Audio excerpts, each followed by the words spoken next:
Bem, pessoal, bom dia. Estamos aqui para gravar mais uma aula nessa maratona, né, de suspensão das aulas presenciais da Universidade de São Judas e que a gente está proporcionando aqui aos alunos aulas à distância, né, nessa nossa ferramenta que criamos aqui nesse canal do YouTube para que vocês possam ter acesso a todo o conteúdo que seria ministrado presencialmente durante essa semana e durante a próxima semana.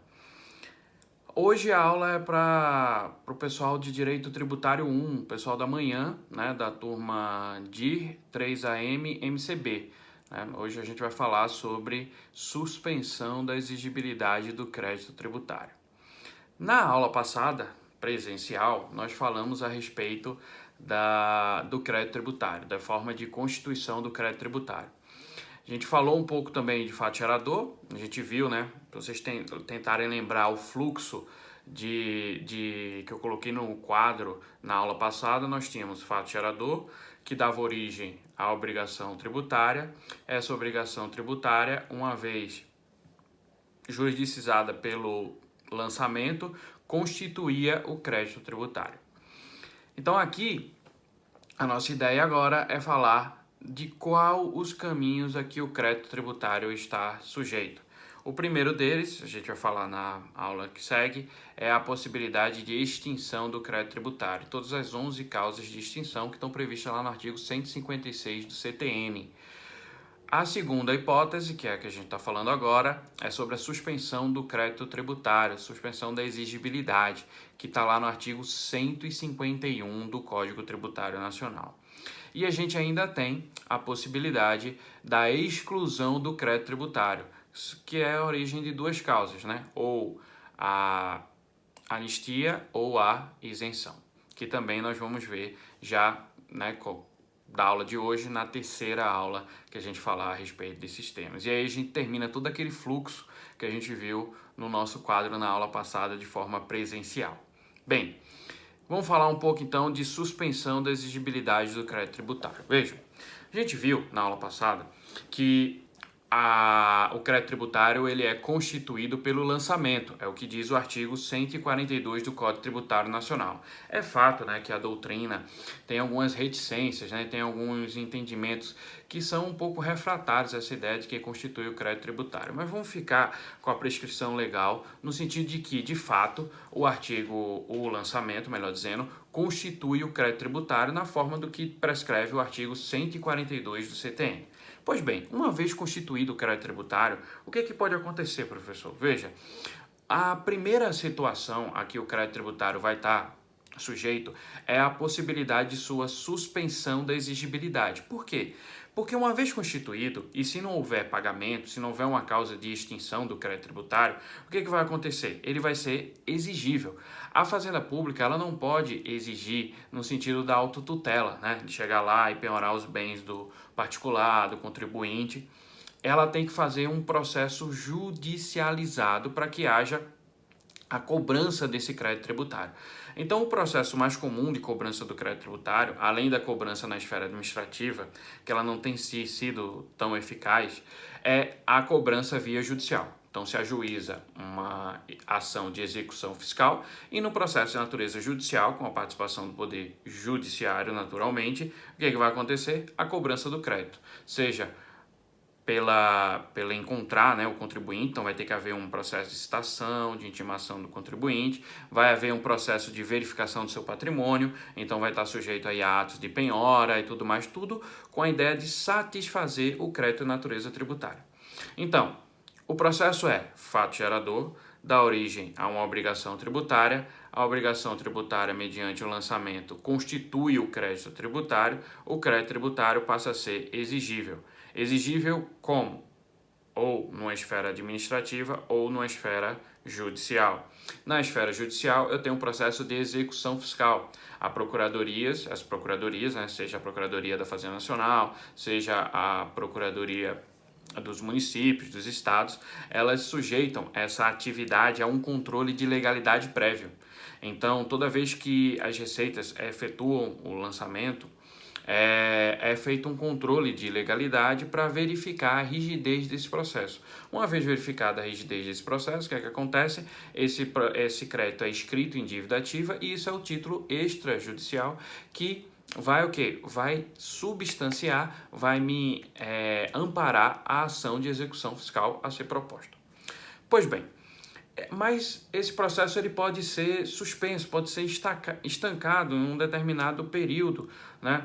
A partir de que medida? Das medidas previstas no artigo 151 do Código Tributário Nacional, que são as medidas consistentes na suspensão da exigibilidade do crédito. E por que alguém iria querer suspender a exigibilidade do crédito? Ora, se, como eu falei para vocês, uma vez constituído o crédito tributário, ele passa a ser exigível, significa que o contribuinte vai ter contra si uma dívida, né? Afinal de contas, o crédito tributário é um crédito em relação ao Estado, mais uma dívida em relação ao contribuinte. Uma vez constituído esse crédito tributário, o contribuinte passa a ter uma dívida perante o Estado, passa a ter uma formalização daquela relação jurídica tributária entre contribuinte e Estado. Pois bem, essa exigibilidade ela pode trazer alguns prejuízos. Você pode ter uma ação judicial no qual o seu patrimônio seja penhorado. Então, posso ter, por exemplo, uma penhora das minhas contas bancárias, posso ter uma penhora do meu faturamento, posso ter uma penhora dos meus bens, enfim. Posso ter negócios jurídicos desconstituídos, negócios de compra e venda, de imóveis, de automóveis, enfim. Então, estou sujeito a uma série de atos constritivos do meu patrimônio. Além disso, né, imagine que eu sou uma empresa ou que mesmo uma pessoa física que tem interesse em realizar alguns financiamentos e o fato dela ser devedora, né, de créditos de natureza tributária pode atrapalhar, né, sua vida financeira ordinária, como pegar financiamento, como participar de licitações, fechar contratos com a administração pública. Afinal de contas, ela é devedora e isso é um impeditivo a esse tipo de situações. Portanto, para fins de suspender a exigibilidade, ou seja, para fins de estancar essas medidas constritivas do patrimônio, estancar essas medidas impeditivas, né, uma vida financeira ordinária, natural, normal, existe a possibilidade de você suspender a exigibilidade desse crédito. E essa suspensão ela pode dar em duas vias. Ela pode se dar na via administrativa, como pode se dar também na via judicial. Então, são duas possibilidades que eu tenho de suspender os créditos tributários, conforme o artigo 151 do Código Tributário Nacional. Eu posso me utilizar da via administrativa, como posso me utilizar da via judicial. Na via administrativa, eu suspendo a exigibilidade do crédito em três situações. Ou por uma moratória, ou por um parcelamento, ou por recursos e defesas utilizadas no processo administrativo fiscal. A primeira situação, né, a situação da moratória, consiste numa dilatação do prazo para pagamento do tributo, ou seja, eu suspendo a exigibilidade do crédito durante um determinado período para que o contribuinte, diante de uma crise, diante de um momento, né, específico de falta de liquidez na economia, possa ter um período de, vamos dizer assim, de capitalização para fim de pagar esses tributos. A moratória, né, ela ficou muito famosa na época da década de 90, sobretudo a Argentina. O Brasil chegou a flertar com esse tipo de possibilidade, que era justamente declarar moratória, ou seja, não pagar a dívida. Politicamente, a gente costumou, né, ficou no imaginário popular a ideia de que moratória é não pagamento de dívida. Na verdade, moratória em termos tributários é dilatação do prazo para pagamento da dívida. Inclusive, né, recentemente, acho que já está disponível no site da editora Revista dos Tribunais, um livro de comentários ao Código Tributário Nacional e à Constituição Federal, sobre a ótica dos procuradores da Fazenda Nacional. Como vocês sabem, uma das atividades que eu também tenho, além de ministrar as aulas aqui para vocês, é a atividade da Procuradoria. Eu sou procurador da Fazenda Nacional e eu participei dessa obra, né, comentando o Código Tributário Nacional justamente no dispositivo pertinente à moratória. Então, quem tiver oportunidade, quem se interessar eventualmente pela obra, o artigo do Código Tributário Nacional, a partir do artigo 155 diante, sobre moratória, fui eu que fiz os comentários, além da parte da Constituição, comentei sobre a extinta CPMF, está lá na ADCT da Constituição. Enfim, feito esse, entre aspas, jabá, vamos seguir em frente. Então, eu dizia para vocês, a moratória ela é uma dilatação do prazo do pagamento de tributos. Recentemente, né, ontem até eu li uma notícia na Folha de São Paulo, dizendo o seguinte, olha, nós estamos vivendo um período, né, inclusive essa aula, ela existe por conta disso, do coronavírus, o que faz com que as pessoas estejam, né, no mais das vezes em suas casas, né, e as pessoas estão circulando pouco nas ruas e muito menos ainda viajando. Inclusive, empresas estão diminuindo, né, o fluxo de seus funcionários nas companhias aéreas. Isso, naturalmente, traz o quê? Uma baixa do faturamento das companhias aéreas, porque vários voos estão sendo cancelados, né? Várias pessoas estão desistindo das suas viagens e pedindo o reembolso de suas passagens. Isso está gerando um problema de liquidez do setor aéreo brasileiro. E aí o que é que pediram as empresas do setor aéreo, segundo a reportagem de ontem da Folha de São Paulo, e, se não me engano também foi reverberada no próprio Estadão.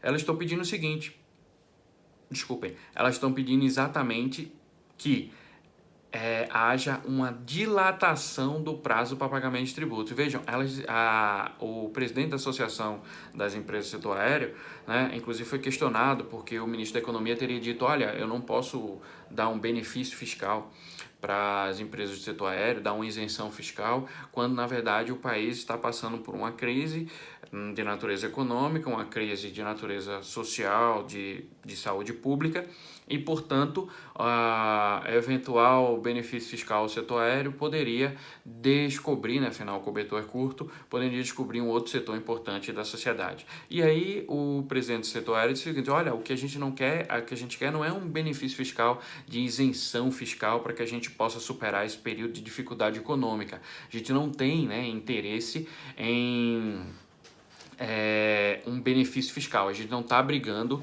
por um benefício de natureza fiscal no sentido de isenção. Eu não estou querendo deixar de pagar tributo. Eu quero apenas dilatar o prazo de pagamento de tributos. O que é que ele quer? Uma moratória. Ele quer suspender a exigibilidade dos tributos. Vários tributos vão vencer agora, ó. Março, junho, agosto, vários tributos de natureza federal estão vencendo agora, CSLL, PIS e COFINS, todos que, IRPJ, todos que esse setor aéreo está sujeito. O que é que eles estão querendo diante dessa crise? Uma moratória, ou seja, uma suspensão da exigibilidade desse crédito, uma dilatação do prazo de pagamento, certo? Então, essa é a primeira causa de suspensão da exigibilidade do crédito. Apesar da gente estar vivendo um exemplo típico disso, né? Talvez até nem o setor aéreo saiba tecnicamente o que ele está querendo, mas tecnicamente a gente pode ler esse pedido como um pedido de moratória. Não é comum esse tipo de instituto, até porque ele foi meio que substituído, porque ele tem mais ou menos as mesmas características, inclusive as regras, né, da moratória se aplicam plenamente ao parcelamento, pelo parcelamento. O parcelamento do crédito tributário, ele também suspende a exigibilidade do crédito. Então, olha, eu tenho uma dívida de natureza tributária, mas aí eu não tenho como pagar à vista o total. Aí o que eu faço? Eu vou lá e parcelo a dívida. Quando eu parcelo essa dívida, o que vai acontecer? Eu estou suspendendo a exigibilidade desse crédito. No âmbito administrativo, percebam, tanto a moratória quanto o parcelamento são ambas circunstâncias que me permitem a suspensão da exigibilidade do crédito na esfera administrativa. O parcelamento é curioso, né? Porque no âmbito da União, por exemplo, e na maioria das unidades federativas, o parcelamento ordinário ele existe como uma medida perene. Então, se você tem uma dívida de natureza tributária, você entra no sistema e aí você pode parcelar a sua dívida. À medida que você parcela essa dívida, o que acontece? O crédito ele é suspenso. Então, eu não posso sofrer nenhuma ação de execução fiscal, não posso sofrer nenhuma medida constritiva do meu patrimônio e também tenho uma vida financeira regular. Por quê? Porque a partir do momento em que eu faço o parcelamento, imagine que a única dívida que eu tenho está parcelada, eu posso emitir uma certidão positiva com efeito negativo, o que me dá a declaração no sentido de que existe sim um débito, mas ele tem o mesmo efeito de uma certidão negativa de débitos, como se não existisse débito algum, porque a exigibilidade do crédito ela está o quê? Suspensa. Certo?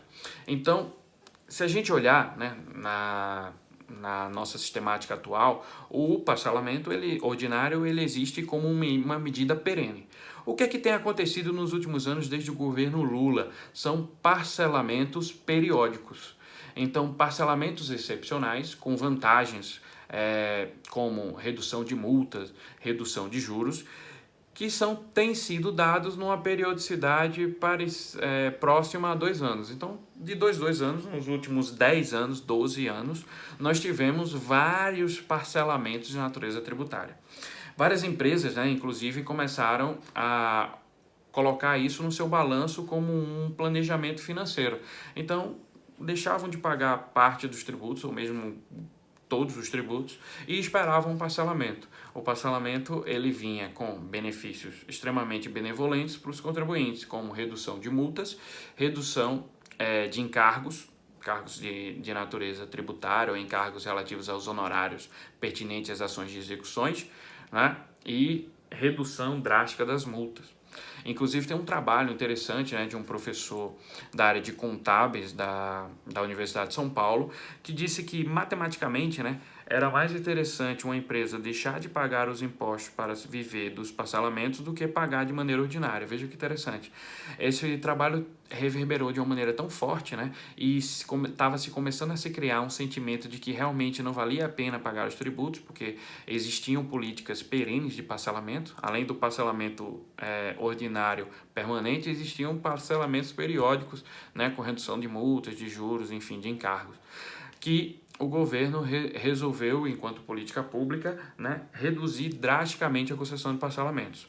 O último parcelamento dessa natureza, vamos dizer, com bastante políticas de benevolência no âmbito federal, ocorreu no finalzinho do governo Michel Temer, né? Foi aprovada uma redução drástica dos valores de multas e de encargos sociais. Certo? Então, toda vez que eu realizar um parcelamento, o que é que acontece?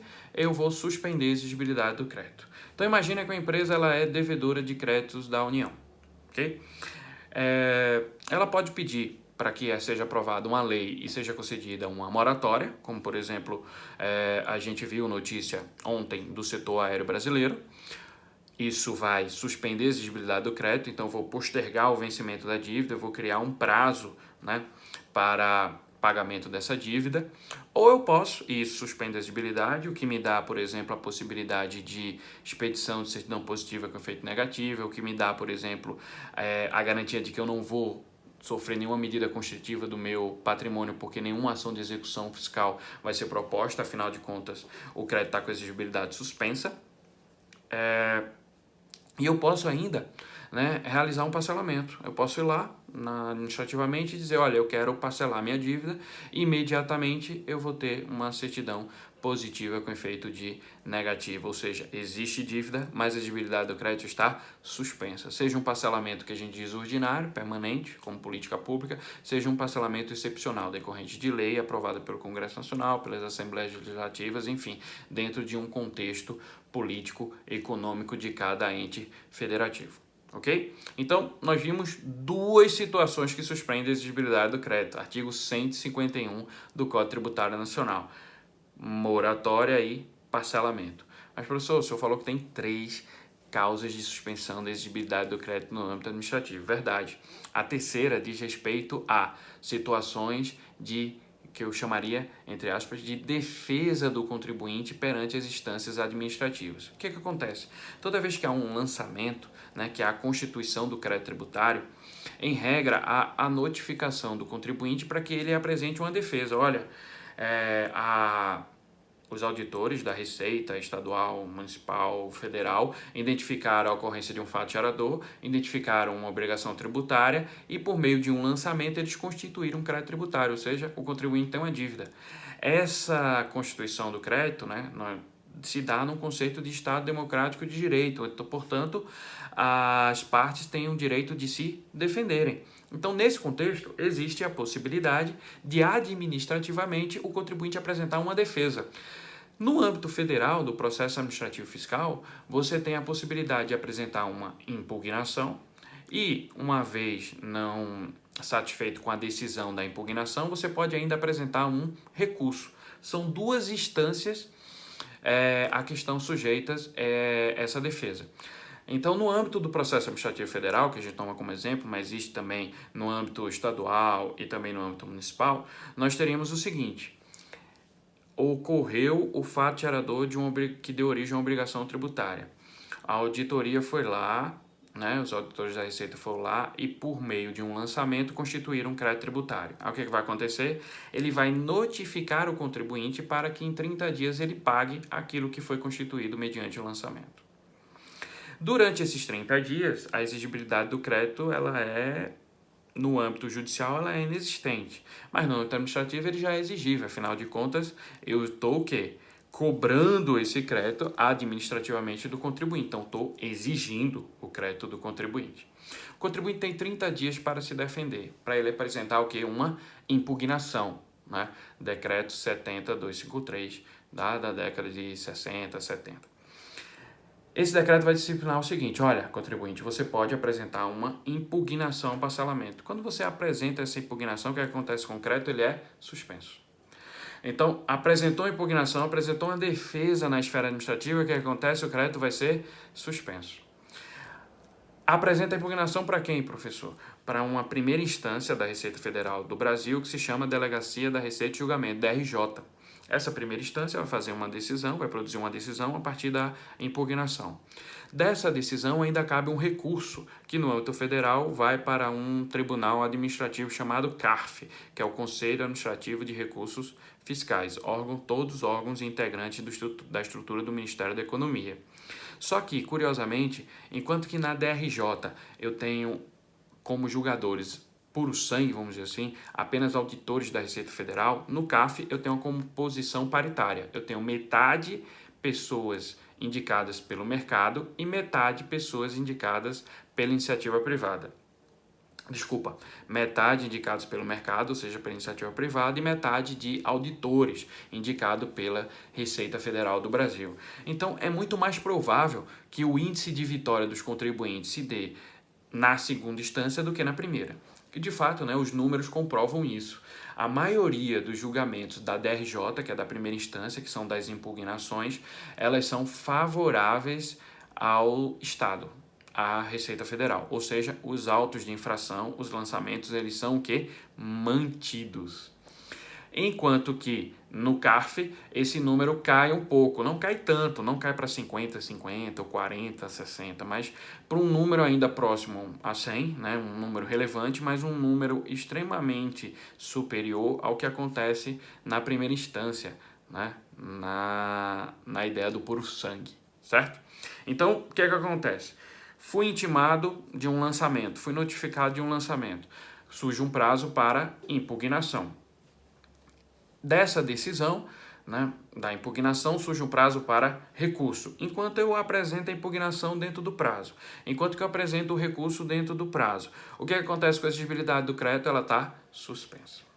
Então, se o contribuinte, eventualmente, quiser uma certidão positiva com efeito negativo e quiser evitar uma execução fiscal, o que é que ele faz? Apresenta uma impugnação e, logo em seguida, um recurso para que ele possa ter essa exigibilidade do crédito suspensa, para impedir atos constritivos do seu patrimônio. Com isso, a gente fecha as possibilidades de suspensão do crédito na esfera administrativa. São 3: a moratória, o parcelamento e a impugnação e os recursos nos termos da lei do processo administrativo fiscal. Então, toda vez que eu apresente uma defesa no processo administrativo fiscal e segundo a lei específica que disciplina essa situação no Estado, no município e na União, me impute a essa defesa ou a condão de suspender a exigibilidade está suspensa. Mas, eventualmente, não há moratória vigente, eu não quero realizar o parcelamento porque eu não quero pagar a dívida, eu quero discutir isso no Poder Judiciário porque eu não concordo com o lançamento que foi efetuado, ou eu perdi o prazo de impugnação ou o prazo de recurso, o que significa que eu não posso mais, no âmbito administrativo, suspender a exigibilidade do crédito. Me resta o quê? A esfera judicial. Na esfera judicial, eu posso, igualmente, tenho 3 possibilidades de suspensão da exigibilidade. A primeira delas, né, que é a menos comum, vamos dizer assim, porque normalmente quando você vai para a esfera judicial, você quer discutir o crédito e você não tem financeiramente o valor do crédito para dispor. Isso vai te criar algumas dificuldades. Afinal de contas, você não quer penhorar nada, você não tem dinheiro para pagar, enfim. Mas você quer discutir isso porque você não concorda com essa cobrança. O que é que você pode fazer? Né? Você pode utilizar uma das 2 situações que eu vou falar logo mais. Mas, se você, ao contrário, né, você tem o dinheiro, você quer se livrar de eventuais atualizações, mas você não concorda com essa cobrança, não há dilatação de prazo, não há moratória. Eu não quero realizar o parcelamento, porque se eu realizar o parcelamento, eu estou confessando a dívida e vou ter que pagar. Perdi o prazo administrativo ou entrei na esfera administrativa, a exigibilidade dela foi suspensa, mas eventualmente eu perdi.